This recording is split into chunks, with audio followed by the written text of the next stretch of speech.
Today topic is active and passive voice. Active voice उसे कहते हैं जो वाक्य में सब्जेक्ट कर्ता को ज़्यादा इम्पोर्टेंस सिग्निफिकेंस दी जाए। जैसे राम एक पत्र लिखता है, तो पत्र कौन लिख रहा है? राम। पत्र लिखना श्रेय किसको है? राम को। तो यहाँ कर्ता पर जोर दिया जा रहा है। और हम कहें पैसिव वॉइस, इन वाक्यों में ऑब्जेक्ट कर्म को अधिक महत्व दिया जाता है, यानी पत्र राम द्वारा लिखा जाता है। अब दोनों वाक्यों को समझिए। हमने कहा कि राम एक पत्र लिखता है, तो राम को हमने एम्फेसाइज कर दिया, जोर दे दिया, प्रायोरिटी दे दी, महत्व दे दिया। जिन वाक्यों में सब्जेक्ट डोमिनेंट हो, सब्जेक्ट को ज़्यादा महत्व दिया जाए, वो कहलाता है एक्टिव वॉइस। अब देखिए, एक पत्र राम द्वारा लिखा गया, तो यहाँ एक पत्र पे जोर दिया गया है जो कि कर्म है, ऑब्जेक्ट है। देखिए नहीं, ऑब्जेक्ट नहीं, एक पत्र। तो एक पत्र राम द्वारा जब ऑब्जेक्ट को ज़्यादा महत्व दिया जाए या वाक्य ऑब्जेक्ट से शुरू हो, तो समझ लीजिए पैसिव वॉइस है। मॉडर्न इंग्लिश में पैसिव वॉइस बहुत ज़्यादा इम्पॉर्टेंट है। इससे इम्प्रेसिव लिखी जाती है, इससे कंड्यूसिव होता है और बहुत अच्छा इम्पैक्ट पड़ता है। जैसे एक्टिव वॉइस, एक्टिव वॉइस में सबसे पहले सब्जेक्ट लिखते हैं, फिर वर्ब लिखते हैं, फिर ऑब्जेक्ट लिखते हैं। जो ही हम पैसिव वॉइस बनाते हैं तो इनका क्रम चेंज कर देते हैं। देखो, सबसे पहले एक्टिव वॉइस थी ना, वो सबसे पीछे चली गई। यानी यूँ कहा जाए कि सर को हमने पूंछ बढ़ा दिया, साथ में बाई जोड़ दिया। सब्जेक्ट नंबर 1 था ना, उसको लास्ट कर दिया, बाई लगा दिया। ऑब्जेक्ट लास्ट है ना, उसको हमने नंबर 1 कर दिया। तो 1 नंबर पे किसको रहे हम? ऑब्जेक्ट को। अब हमें चाहिए हेल्पिंग वर्ब। बस ये सबसे इम्पॉर्टेंट है। इंग्लिश में हेल्पिंग वर्ब का इम्पोर्टेंस सर्वाधिक महत्वपूर्ण है। यदि बच्चा हेल्पिंग वर्ब मेन वर्ब पे जोर कर ले, तो उसने समझो आधा किला फतेह कर ली। वो इस पे आप स्ट्रक्चर पे जोड़ दीजिए, फिर आपको रटने की ज़रूरत नहीं है, कन्फ्यूज होने की ज़रूरत नहीं है। जैसे गणित का फार्मूला होता है ना, बस फिट करते जाना। देखो, सब्जेक्ट पीछे चला गया, ऑब्जेक्ट आगे आ गया। 1 नंबर क्या आया? ऑब्जेक्ट। 2 पे क्या लिखा? Helping verb. 3 पे क्या लिखा? जो भी वर्ब दे रखी है, चाहे वो किसी भी टेंस की हो। याद कर लीजिए, एक्टिव वॉइस से जब पैसिव वॉइस करेंगे तो वर्ब थर्ड फॉर्म में चेंज हो जाएगी। अब 1 नंबर ऑब्जेक्ट, देखिए इसी का ऑब्जेक्ट पीछे था ना, हमने आगे कर दिया। सब्जेक्ट आगे था, हमने पीछे कर दिया, कुछ भी नहीं किया। वर्ब की हमने थर्ड फॉर्म कर दी। तो 3 शब्द तो हमारे इसी एक्टिव वॉइस में सिर्फ लिए गए हैं। हमने तो अपनी तरफ से कुछ लगाया ही नहीं है। भाई, सिर को पूंछ बनाया ना आपने, पूंछ को सिर बना दिया ना आपने, वर्ब की थर्ड फॉर्म कर दी ना, पास्ट पार्टिसिपल कर दिया। अब आपको चाहिए नंबर 2 हेल्पिंग वर्ब। तो फार्मूला पैसिव वॉइस का बन गया, number 1 object, number 2 helping verb, number 3 main verb की third form, number 4 by subject. Rules change from active to passive voice में हमें किन किन नियमों का ध्यान देना चाहिए? नोट, यदि हम ध्यान से देखेंगे तो हम पाएंगे कि एक्टिव से पैसिव वॉइस बनाते समय ऑब्जेक्ट सब्जेक्ट के स्थान पे आ गया, ऑब्जेक्ट सब्जेक्ट स्थान पे आ जाता है, और सब्जेक्ट ऑब्जेक्ट के स्थान पे आता है। तो लास्ट में बाई सब्जेक्ट लिख देते हैं। चाहे कोई सा टेंस हो, मेन वर्ब की थर्ड फॉर्म आएगी, बस इस चार्ट को गांठ मान लीजिए। अब आपको चाहिए हेल्पिंग वर्ब की एक सारणी हमने बना दी है, चार्ट ऑफ हेल्पिंग वर्ब। इसे याद कर लो, चुटकियों में हो जाएगा आपका काम। जैसे वर्ब की फर्स्ट फॉर्म यानी प्रेजेंट इंडेफिनिट टेंस आ गया। आप इतनी रामायण क्यों कर रहे हो? सीधा वर्ब पकड़ लो। भाई, फर्स्ट फॉर्म हो तो हेल्पिंग लगाइए इज आर एम, फिर बोलो। फर्स्ट फॉर्म हो तो helping verb is are am, ये टेंस है और ये उसकी हेल्पिंग वर्ब है। बस आप तो 2 बातें याद कर लो। Hit the nail on the head. ज़्यादा लंबी रामायण मत करो, शॉर्ट ट्रिक रखो। फर्स्ट फॉर्म हो तो is are am, first form हो तो is are am, second form हो तो वाज वर। फिर रिपीट करो अपने दिमाग पे, ऐसे बंद कर लो। फर्स्ट फॉर्म हो तो is are am, second form हो तो वाज वर। अब आ जाए मॉडल कैन, तो बी लगा दो, जोड़ दो, बन गया कैन बी। बेटा मे आ जाए बी जोड़ो मे बी, विल आ जाए बी जोड़ दो विल बी, शैल आ जाए बी जोड़ो शैल बी। पर गलती से भी आप कहीं कैन का कुड मत कर देना, मे का माइट मत कर देना, विल का वुड मत कर देना, शैल का शुड मत कर देना।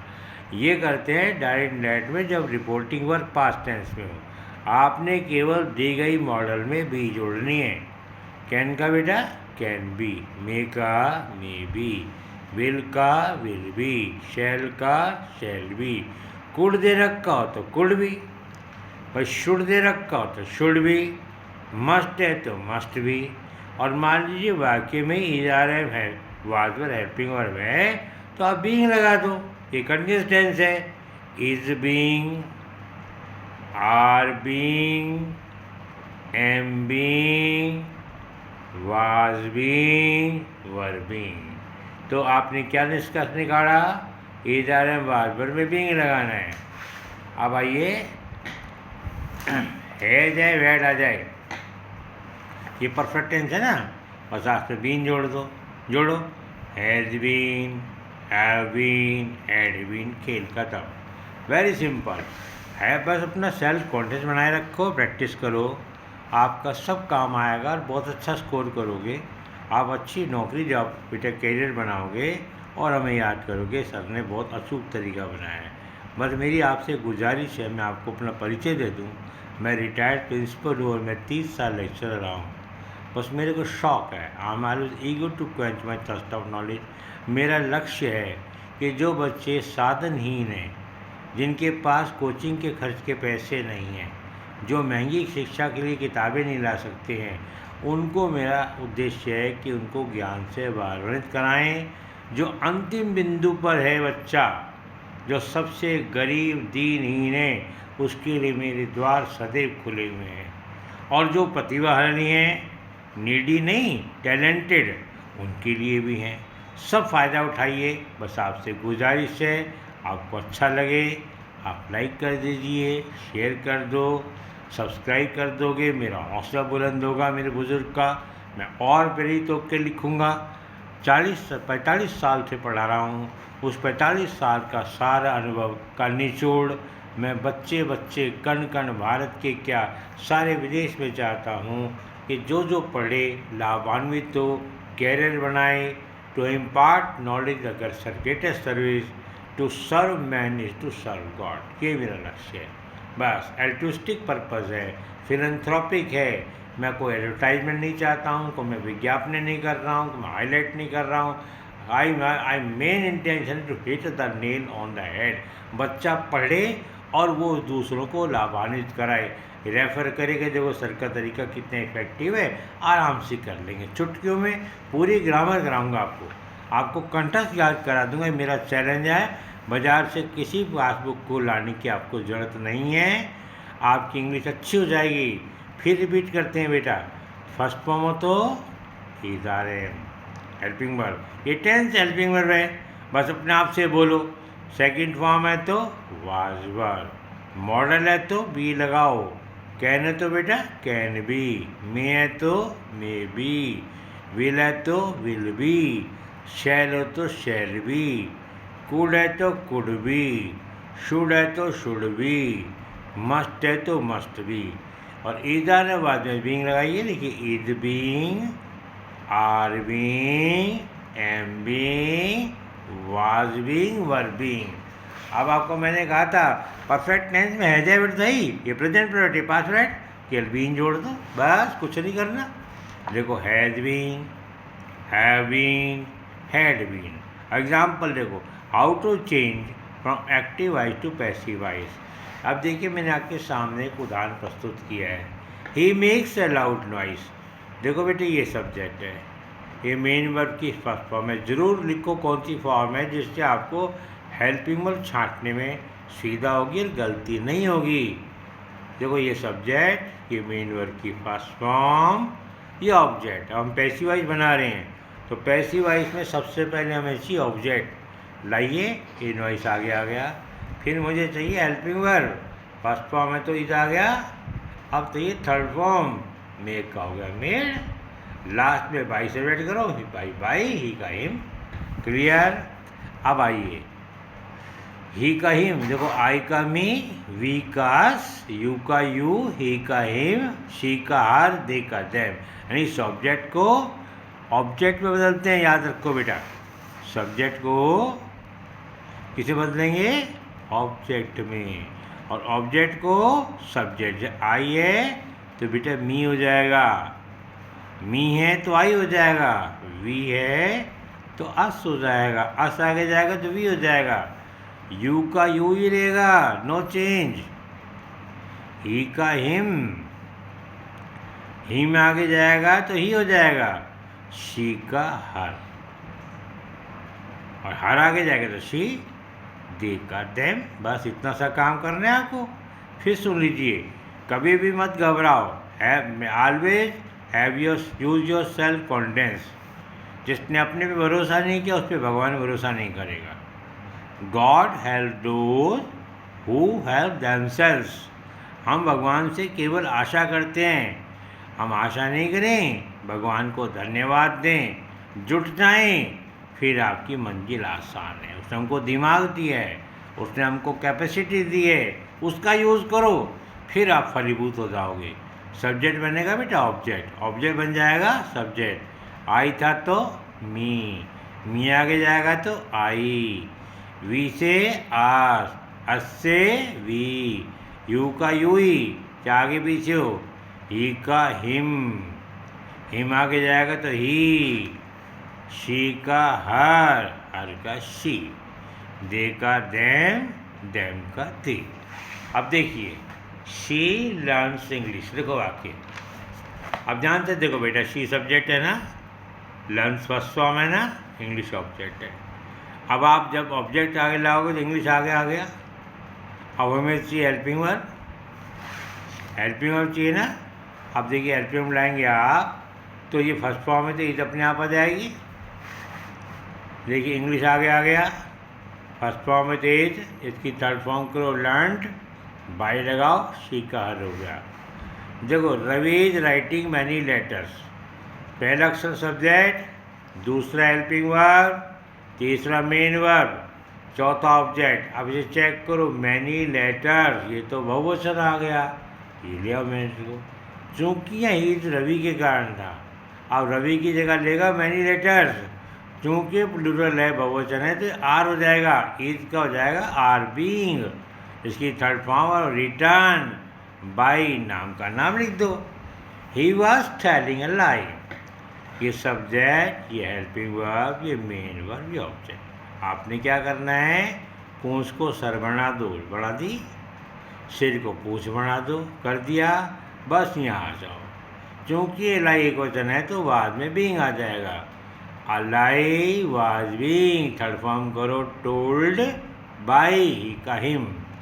टीचर वाज टीचिंग अस, देखो ये सब्जेक्ट, ये हेल्पिंग वर्ब, ये मेन वर्ब, ये ऑब्जेक्ट।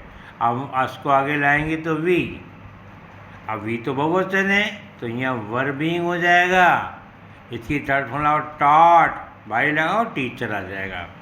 देखिए अगला है, ही कैन लर्न इंग्लिश, ये सब्जेक्ट है, ये मॉडल है, ये वर्ब की फर्स्ट फॉर्म है और ये ऑब्जेक्ट है। मॉडल के बाद हमेशा फर्स्ट फॉर्म आएगी, चाहे मॉडल प्रेजेंट रूप में हो, चाहे पास्ट, चाहे कैन हो या कुड हो, मे हो, माइट हो, विल हो, वुड हो, शैल हो, शुड हो, आपको हमेशा फर्स्ट फॉर्म लगानी है।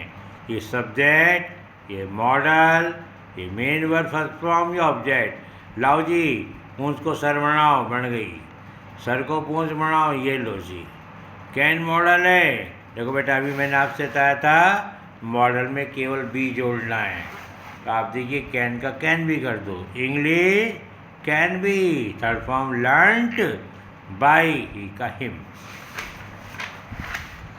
नेक्स्ट देखिए, you can win the race, देखो you subject, can modal, win main verb, first form, छोड़े मत, और रेस ऑब्जेक्ट। रेस को आगे लाओ, द रेस, कैन का बेटे कैन भी, कुड भी मत कर देना। देखो पूंछ आ गई आगे, सिर बन गया रेस, ये कैन का कैन भी हो गया, विन का वॉन, बाई यू का यू। अब आइए डबल ऑब्जेक्ट। यदि एक्टिव वॉइस वाले वाक्य में दो ऑब्जेक्ट आ जाएं तो एक ऑब्जेक्ट इनडायरेक्ट ऑब्जेक्ट होगा जो पर्सन है, जैसे me, are, you, him, her, them, ये इनडायरेक्ट ऑब्जेक्ट हैं। तो दूसरा ऑब्जेक्ट डायरेक्ट ऑब्जेक्ट होगा। ये इनएनिमेट है, निर्जीव है। कोई पदार्थ हो सकता है, वस्तु हो सकता है। She writes him a letter, she subject है, राइट वर्ब की फर्स्ट फॉर्म है। देखो हिम व्यक्ति है ना, इनडायरेक्ट ऑब्जेक्ट है, और लेटर जो वस्तु पदार्थ है डायरेक्ट ऑब्जेक्ट है। ये सब्जेक्ट, ये फर्स्ट फॉर्म, ये इनडायरेक्ट ऑब्जेक्ट, डायरेक्ट। हमेशा एक एक शब्द का विश्लेषण करो, लिखो। करत करत अभ्यास के जड़ मत हो सुजान, practice makes a man perfect. जब आप ऐसे करेंगे आपके सारे कंसेप्ट क्लियर हो जाएंगे, आपको किसी की ज़रूरत नहीं है। अब इसमें दो ऑब्जेक्ट है ना, एक इनडायरेक्ट, डायरेक्ट। याद कर लो बेटा कि हमेशा हम महत्व को देंगे व्यक्ति को, वस्तु पदार्थ को नहीं देंगे। हिम को लाओ बेटा, ही हो गया, फर्स्ट फॉर्म है इज। अब लाओ थर्ड फॉर्म रिटर्न, तो हिम का तो ही ले लिया अपन ने, फर्स्ट फॉर्म तो इज आ गया, फर्स्ट की थर्ड फॉर्म। अब बचा क्या, ए लेटर, और फिर डायरेक्ट ऑब्जेक्ट ले लो, बाई लगाओ और स्वीकार कर दो। ऐसा भी हो सकता है, इससे भी कर सकते हम, ए लेटर। अब लेटर एक वचन है, इज आ गया, इसकी थर्ड फॉर्म लाओ। चूंकि आप इनडायरेक्ट व्यक्ति को पीछे रख रहे हो तो आपको टू जरूर लगाना पड़ेगा। इसमें गलती होने की संभावना भी है, और इससे ज़्यादा ये अच्छा वाक्य है, इम्प्रेसिव है। फिर भी देख लो, a letter is return to him by her, और हिम को लाए तो ही, फर्स्ट फॉर्म में इज, थर्ड फॉर्म को return a letter by her. देखिए, ही टीचेस मी इंग्लिश, ये सब्जेक्ट, ये फर्स्ट फॉर्म, इनडायरेक्ट, डायरेक्ट। अब देखिए व्यक्ति को आगे लाए आई, फर्स्ट फॉर्म में इधर हम आएगा, आई के साथ हमेशा एम आएगा। थर्ड फॉर्म लाओ, टॉट, क्या पढ़ाते हैं, इंग्लिश, तो मी तो आगे आई गया, पीछे बच्चा कौन, इंग्लिश, तो वो मी का आई, फर्स्ट फॉर्म में तो एम, इसकी third form taught, English, by he का him. She gave him food, देखिए शी सब्जेक्ट, ये सेकंड फॉर्म, ये इनडायरेक्ट ऑब्जेक्ट, ये डायरेक्ट ऑब्जेक्ट। हिम को लाओ ही, सेकंड फॉर्म में तो वाज, गिव का गिवन, फिर फूड बाई हर। आपको मैं तो फूड से लिखूंगा, तो फूड, और एक वचन है वाज गिवन। अब इसमें बेटा पीछे है हिम, इनडायरेक्ट, उससे पहले आपको टू लगाना पड़ेगा। लो, food was given to him by her, ठीक है। अब देखिए, I have sent him a letter, ये सब्जेक्ट, ये हेल्पिंग वर्ब, ये मेन वर्ब, ये इनडायरेक्ट, डायरेक्ट। हिम को लाओ ही के साथ हैव नहीं आएगा, हैज़ बीन, याद रख लो।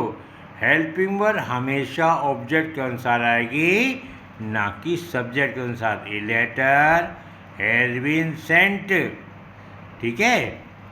किसको, टू हिम बाई मी। मैं इससे बनाते हैं तो ही, इनडायरेक्ट लाओगे तो ही हैज़ बीन सेंट, क्या, a letter by me. He gave them a ticket, देखिए ये सब्जेक्ट, ये देखिए सेकंड फॉर्म, ये इनडायरेक्ट ऑब्जेक्ट, ये डायरेक्ट। देम को लाओगे दे, अब दी सेकंड फॉर्म में तो वर, लाओ गिवन, क्या बचा, टिकट, देम तो आगे आ ही गया, देम का दे बन गया, सेकंड फॉर्म थी वर हो गया, ये गिवन हो गया, अ टिकट बाई हिम। हम कहने जी हम तो इससे बनाएंगे, ए टिकट, अब एक टिकट एक वचन हो गया, वर नहीं आ सकता, वाज हो गया, गिवन हो गया, देम इनडायरेक्ट और पीछे लगा रहे इसलिए टू आ गया। अब देखो, आई हैव हेल्प्ड हर, देखिए तो she has been helped by me,